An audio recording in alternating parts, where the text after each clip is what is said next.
नमस्कार, आमी रीता। केमन आছেন সবাই? आशा करी सबाई भालो आছেন আর আমরাও ভালো আছি। আমার নতুন আরো একটি ব্লগে আপনাদের সবাইকে স্বাগত জানাই। আজ সোমবার 1 জানুয়ারি 2024 সাল।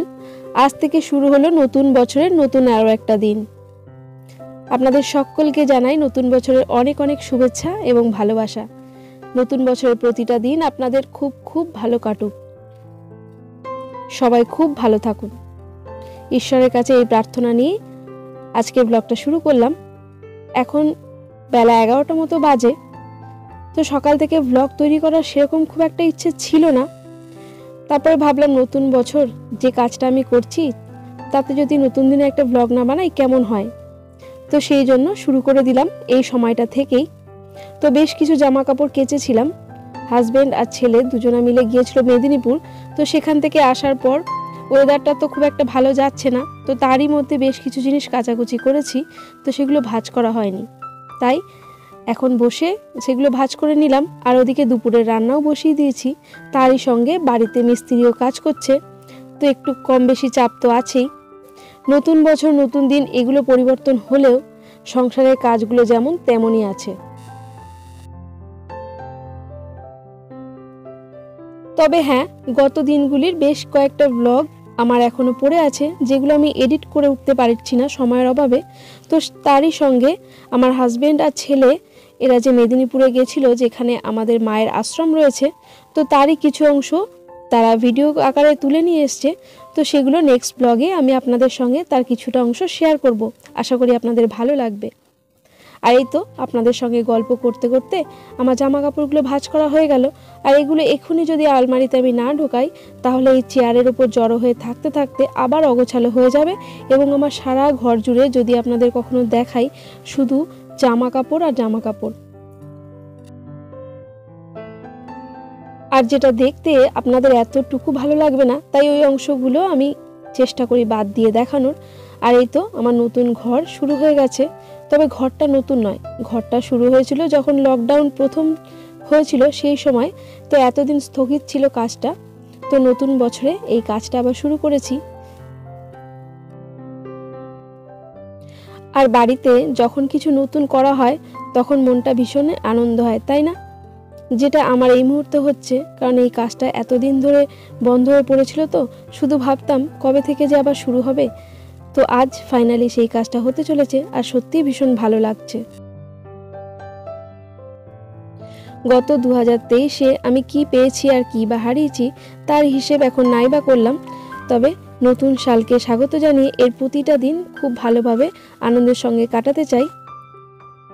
আর এই তো এত সুন্দর একটা কাজ হচ্ছে, খুবই ভালো লাগছে। আর তার সঙ্গে আপনাদের ভালোবাসা তো আছেই। আপনারা এত আমাকে সাপোর্ট করছেন এবং এইভাবে যে ভালোবাসা দিচ্ছেন, এতে সত্যি আমি ভীষণভাবে আপ্লুত। আমার সাবস্ক্রাইবারের সংখ্যা 100-র কিছু বেশি হবে, কিন্তু ভালোবাসা কিন্তু পাই আমি বহু মানুষের, যেটা আমাকে নতুনভাবে ভিডিও করার জন্য অনেক বেশি উৎসাহিত করে।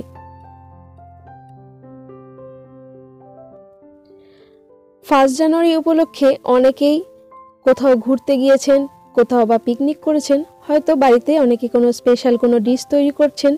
কিন্তু আজ আমি সেভাবে কিছুই করছি না। যেমন সাদামাটা রান্না প্রতিদিন করি সেটাই করছি। তবে আমার কাছে আমার একটা স্বপ্ন পূরণ হতে চলেছে। এটাই বা কম স্পেশাল কিসের বলুন?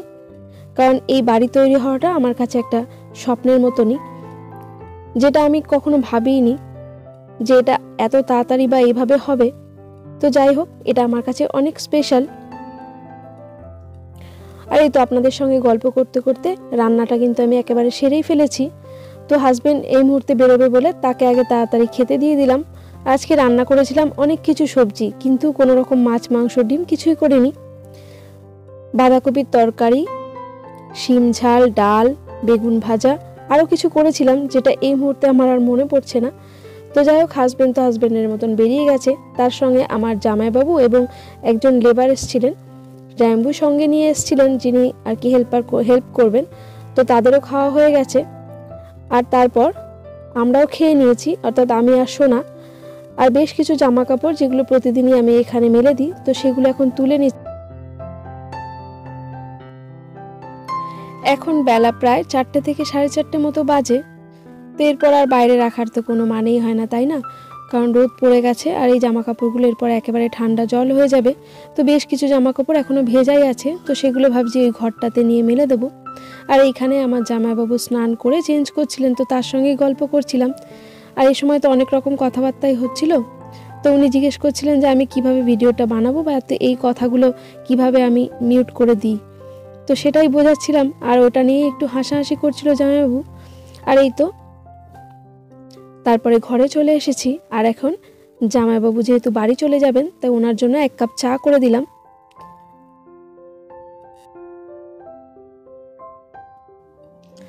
আর আজকে সারাদিনে কতবার যে চা করেছি তার কোনো ঠিক নেই, কারণ জামাইবাবুরা যেহেতু কাজ করছে তো ওনাদের তো দিতেই হয়। আর তার সঙ্গে বেশ ঠান্ডা, তো ঠান্ডার মধ্যে চাটা খেতে তো বেশ ভালোই লাগে।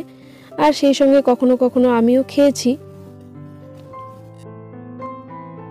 আর যতবারই চা করেছি ওই ছোট গামলাটা ওটার মধ্যেই করেছি, কারণ বারবার করে চায়ের জন্য জায়গা আর বদলায়নি। সেটা জামাইবাবু দেখে বলছিলেন যে এটায় কতবার চা হয়েছে, মানে একেবারে মোটা করে দাগ হয়ে গেছে। যাই হোক, ওনার সঙ্গে কিছুক্ষণ গল্প করার পর জামাইবাবু তো চলে গেলেন। আর এখন রাত 8:30 মতো বাজে। তো হাজবেন্ড তো বাড়ি চলে এসছে, বলছে বাইরে প্রচণ্ডই ঠান্ডা পড়েছে। আর এই 2 দিন যাবৎ বেশ ঠান্ডা পড়ছে কিন্তু। আর আসার সময় দেখুন কিভাবে কার্টুনের মতো নাচছে। নিয়ে এসছে বাপুজি কেক, কারণ এবারে 25শে ডিসেম্বরও আমরা কেক খেয়েছিলাম কেনা এই বাপুজি কেক, এবং 1 জানুয়ারি আজও সেই এই কেকই নিয়ে এসছে।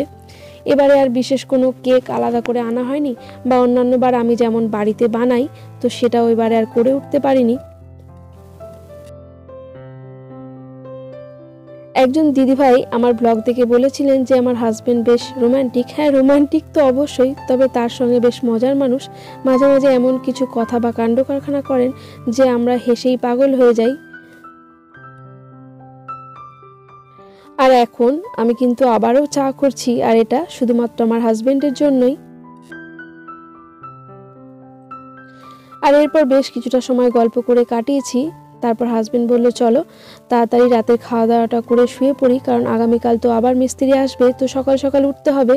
তাই ভাবলাম একদম ঠিকই, সারাদিন তো প্রচুর কাজের ধকল যায়। আর হাজবেন্ডের তো অনেকটাই চাপ পড়ে, কখনো বা ঘরে দিকে সামাল দেন, কখনো বা আবার বাইরে টোটো নিয়ে বেরোচ্ছেন, তো অনেকটাই তার চাপ পড়ে যাচ্ছে। এই কারণে তাড়াতাড়ি করে চলে এলাম রান্নাঘরে। তো রান্নাবান্না তো সমস্ত কিছুই করা আছে, ভাতও আছে, তো শুধু একটু ডিমের অমলেট করে নিলাম। আর 2টো অমলেট দিয়ে 3 ভাগ করে নিলাম, এটাই আমরা 3 জনে খেয়ে নেব। তো রাত্রেবেলার খাবারের মেনুতে ছিল আজকে বাঁধাকপির তরকারি, ডাল আর ডিমের অমলেট। আর এই মুহূর্তে কথা বলতে বলতে হাজবেন্ড কিন্তু ঘুমিয়ে পড়েছে। তো সোনার আর সোনার বাবার দুজনের খাবারটাই বেরিয়ে নিয়েছি, তো সোনার বাবাকে এখন ডেকে তুলতে হবে। চলুন তাহলে রাতের খাওয়া দাওয়াটা শুরু করি। আর আমার আজকের ব্লগটি আপনাদের কেমন লাগলো একটা কমেন্ট করে জানাবেন। ভালো লাগলে একটা লাইক করবেন। আর এই ধরনের ভিডিওগুলি যদি আপনারা প্রতিনিয়ত দেখতে চান তাহলে চাইলে আমার চ্যানেলটি সাবস্ক্রাইবও করতে পারেন। আর যারা যারা তা অলরেডি করে ফেলেছেন তাদের অসংখ্য ধন্যবাদ। আজকে এই পর্যন্তই, সকলে ভালো থাকবেন, আবারও দেখা হবে।